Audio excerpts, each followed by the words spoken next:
Hello दोस्तों, कैसे हो। दोस्तों, आज हम इस वीडियो में बताएंगे कि सरकारी नौकरी में सैलरी कितनी मिलती है और एक वर्ष में सैलरी कितनी बढ़ जाती है। ठीक है। हर साल में मतलब हर साल महंगाई भत्ता कितनी बार बढ़ता है और कितना कितना परसेंट बढ़ता है। सैलरी में पहले इंक्रीमेंट कितने समय के बाद लग जाती है। जैसे आपका ज्वाइनिंग होगा तो कितने टाइम के बाद लग जाएगा। तो अगर आप किसी भी गवर्नमेंट जॉब का तैयारी कर रहे हैं, ठीक ना, तो यह वीडियो आप शुरू से अंत तक देखें, क्योंकि आप ज़रूर जानना चाहेंगे कि आपका जब ज्वाइनिंग होगा तो आपको पहले इन हैंड सैलरी कितनी आएगी और उसके बाद पहली इंक्रीमेंट कब लगेगी और साल में कितना बार डीए बढ़ेगा। ठीक है। और कितना कितना परसेंट बढ़ता है, पहली बार आपका इन हैंड सैलरी कितनी आएगी। ठीक है। ये सब आपको कैलकुलेशन करके बताएंगे। ठीक है। तो चलिए, और एक और जो पे कमीशन आता है, तो उसमें पे कमीशन के बाद कितनी सैलरी बढ़ती है। ठीक है ना। जैसे आपको पता ही है 2016 में 7th पे कमीशन आया था और 2000 अभी 26 में 8th पे कमीशन आएगा, जिसका अनाउंसमेंट हो चुका है। ठीक है। तो उस समय पे कमीशन आने के बाद कितनी सैलरी बढ़ेगी ये भी आपको बताएंगे। ठीक है। तो सबसे पहले आपको बताते हैं कि जो सब 7th पे कमीशन आया था, ठीक है ना, तो 7th पे कमीशन का एक गेजेट जो भारत का राजपत्र है, इसमें गवर्नमेंट ने एक टेबल बना दिया था। ठीक है ना, कि इसी हिसाब से सैलरी लोगों का बढ़ेगा। ठीक है ना। तो जैसे जब 7th पे कमीशन आया था तो जो ग्रेड पे की जगह उसने लेवल कर दिया था ना, लेवल 1 लेवल 2 ऐसे करके। तो जो सबसे लेवल 1 है वो 1800 ग्रेड पे का जो जॉब होता है वो लेवल 1 में रखा गया। फिर उसके बाद लेवल 2 में 1900, लेवल 3 में 2000, फिर 2400। इस तरह से आप देख सकते हैं। लेवल 5 में 2800, इसी तरह से लेवल 6 में 4200, इस तरह से। तो लेवल 1 से लेवल 5 तक के जो ग्रुप हैं वो सभी को ग्रुप सी के अंतर्गत रखा गया है। ठीक है ना। आपको पता ही है कि अब ग्रुप डी के अंतर्गत कोई जॉब नहीं है रेलवे में। केवल एक रेलवे डिपार्टमेंट में नाम है ग्रुप डी, लेकिन आता है ग्रुप सी के अंतर्गत ही। ठीक है। उसके अलावा जो बाकी जो लेवल 6 से 9 है वो बी के अंतर्गत आता है। उसके बाद उसी तरह से लेवल 10 से 12, मतलब लेवल 9 के ऊपर जितने भी हैं वो सभी आपका ग्रुप ए के अंतर्गत आते हैं। ठीक है। तो अब देखते हैं कि जो सबसे कम आपका लेवल है 1 है, जो 1800 ग्रेड पे के अंतर्गत आता है। तो इसका सैलरी बताएंगे और उसी तरह से बाकी का आप कैलकुलेशन कर सकते हैं। ठीक है। तो अगर आप सबसे कम जो लेवल 1 का जॉब है उसमें 1800 ग्रेड में अगर लगते हैं सबसे कम में, तब भी आपका इनिशियल बेसिक पे आपका 18,000 रहेगा। कितना रहेगा? 18,000। ठीक है। उसके बाद अभी 56% डीए चल रहा है, अभी लागू नहीं हुआ है। लागू अभी 53% एक्चुअली चल रहा है, लेकिन हो गया 56, जो कि आपका मार्च से मिलेगा। ठीक है। और बाकी के एरियर मिलेगा। ठीक है। तो अगर डीए भी कैलकुलेट किया जाए 18,000 के, तो 53% अभी, अगर 53 माना जाए या 56 अगर मान लेते हैं, तो 56% डीए हो जाएगा। लेकिन 18,000 का 56% कैलकुलेट करोगे तो 9,000 से ज़्यादा आ जाएगा। ठीक है। तो बेसिक प्लस डीए, डीए इतना मिल गया। उसके अलावा टीए मिलेगा। अगर आप बड़े सिटी में लगते हैं दिल्ली वगैरह में, तो आपको 1350 रुपया टीए मिलेगा। ठीक है। और 1350 रुपया टीए मिलेगा। उसके अलावा 1350 का आपको 53% भी डी ऑन टी ए मिलेगा। ठीक है। तो ये भी आप कैलकुलेट कर सकते हो, ये भी आपको 500-600 बन जाएंगे। उसके अलावा आपको क्या मिलेगी? HRA, हाउस रेंट अलाउंस मिलेंगे। ठीक है। तो हाउस रेंट अलाउंस अभी 30% चल रही है बड़े शहर के लिए। ठीक है। 30%। तो 18,000 के 30% करोगे तो भी 5400 रुपया आ जाएगा आराम से। उसके अलावा बेसिक DA TA HRA यही अभी मेन मिलेंगे। और डिपार्टमेंट टू डिपार्टमेंट वैरी करते हैं। अगर कुछ डिपार्टमेंट एक्स्ट्रा अलाउंस वगैरह मिलते हैं, जैसे रेलवे में चाहे कुछ मेडिकल का डिपार्टमेंट आता है उसमें भी कुछ एक्स्ट्रा अलाउंस मिलते हैं। ठीक है। तो इस तरह से अगर आप अभी लेवल 1 के जॉब में ज्वाइन करते हैं तो इनिशियल में आपको सैलरी कितनी मिलेगी? लगभग आपको 29,000 के आसपास इन हैंड मिल जाएगी, क्योंकि बनेगी तो ज़्यादा आपका 33-34 के आसपास। लेकिन क्या होगा कि बेसिक NPS कटेता है, जो बेसिक NDA का 10% रहता है, तो वो भी कट जाएगा। उसके अलावा CGHS का कटता है 250। उसके अलावा इंश्योरेंस वगैरह का कटता है। तो ये सब काट कुट के लगभग 29 के आसपास आपको इन हैंड मिलेगी। ठीक है। तो अब आप जानना चाहते होंगे कि जो आपका पहली सैलरी है, ठीक है, तो उसमें इंक्रीमेंट ज्वाइनिंग के कितने दिन बाद लगेगा। तो पहली बार जब ज्वाइन कर लेंगे तो उसके जैसे ही 6 महीना कंप्लीट हो जाता है तो उसके बाद आपका इंक्रीमेंट लग जाएगा। ठीक है।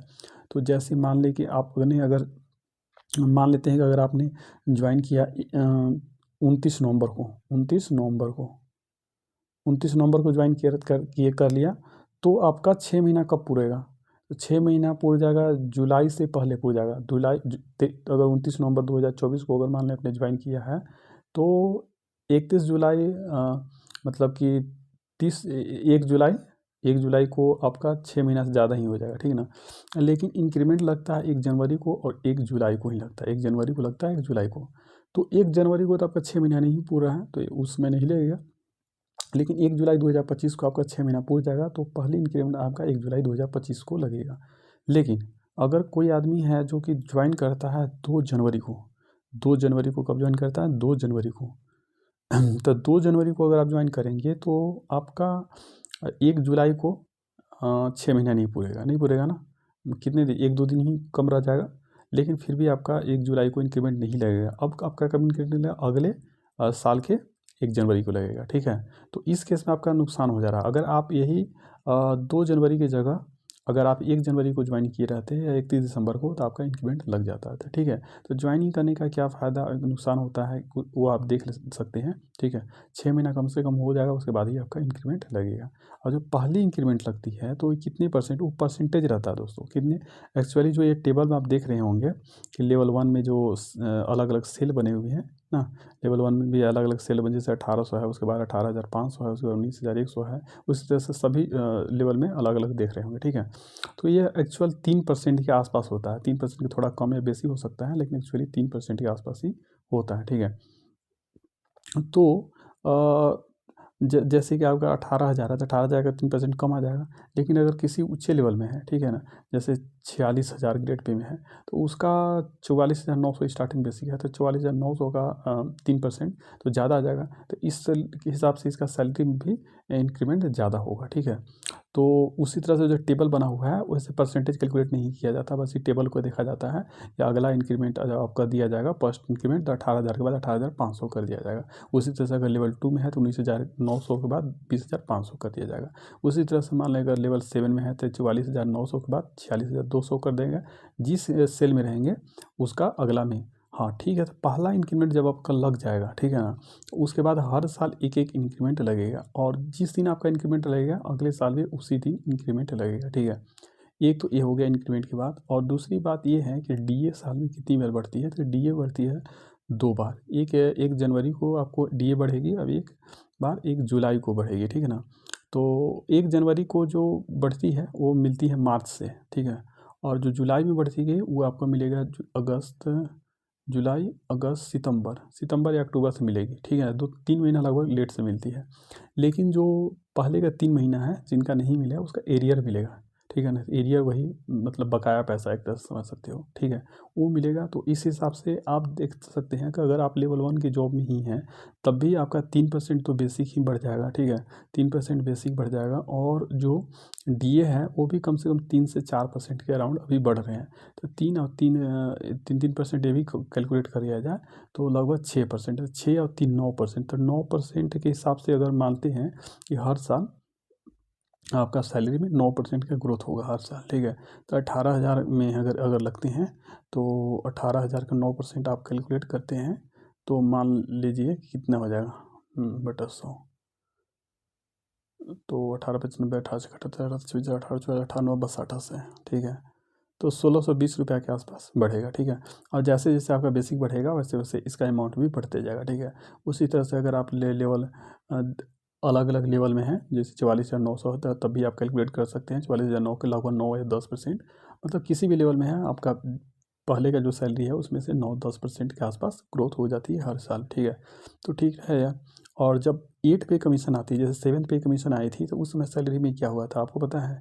जब 7 पे कमीशन आया था तो उससे पहले जो स्टार्टिंग बेसिक पे मिनिमम जो सबसे कम थी, जैसे अभी लेवल 1 में 18 जाना है तो उस समय सबसे कम थी 7,000, ठीक है, आपको पता है 7,000 थी। तो जब 7th पे कमीशन आ गया तो उसमें फिटमेंट फैक्टर लिया गया। फिटमेंट फैक्टर होता है उससे बेसिक सैलरी को मल्टीप्लाई कर दिया जाता है, तो उसमें फिटमेंट फैक्टर 2.57 लिया गया था। इस हिसाब से जो फिक्स किया गया था 8 पे कमीशन में स्टार्टिंग बेसिक सैलरी 18,000 किया गया था, ठीक है। तो अगर अभी 8 पे कमीशन आएगा तो उसमें देखते हैं कि कितना करेगी गवर्नमेंट, तो वो डीए पर भी डिपेंड करता है। लेकिन जब 7 पे कमीशन आया था उस समय डीए 100 क्रॉस कर चुका था। अभी 8 पे कमीशन आ रहा है, तो अभी 56% हुआ है, और मान लेते हैं 10% और बढ़े तो मान लेते हैं 66 के आसपास अगर रहेगी डीए, तो उस हिसाब से हमको लगता है कि 2% टू टाइम्स कर सकती है, या 2 टाइम्स से थोड़ा कम, ठीक है। तो अगर 2 टाइम्स करती है, उम्मीद है कि 2 टाइम्स करेगी, तो 18,000 का 2 करेंगे तो 36,000 आपका बेसिक हो जाएगी स्टार्टिंग, ठीक है। और लेकिन डीए 0 हो जाएगा, लेकिन फिर भी आपका फ़ायदा ही रहेगा, क्योंकि 36,000 आपका बेसिक रहेगा। उस पर फिर एचआरए भी मिलेगा, ठीक है ना। एचआरए मिलेगा, डीए भले 0 होगा लेकिन एचआरए तो मिलेगा ना। तो एचआरए आपका 36,000 का अगर आप कैलकुलेट करते हैं तो 24% मिलेगी। जब डीए मतलब मर्जिंग हो जाता है तो उसमें एचआरए हाईएस्ट सिटी में 24% मिलती है, ठीक है ना। तो 24% आप कैलकुलेट करोगे तो 3600 का 20% ही 7200 हो जाएगा, ठीक है ना। 7200 में हो जाएगा, और 1800 लगभग और जोड़ दो, ठीक है ना। तो 7200 10 8200 9000 के आसपास मिल जाएगी। तो 3609 आप देख सकते हैं कि 45,000 बेसिक एंड एचआरए मिला के ही हो जा रही है, उसके बाद ये मिलेगी, ठीक है। तो इस हिसाब से आपकी सैलरी ठीक ठाक हो जाएगी, ठीक है दोस्तों।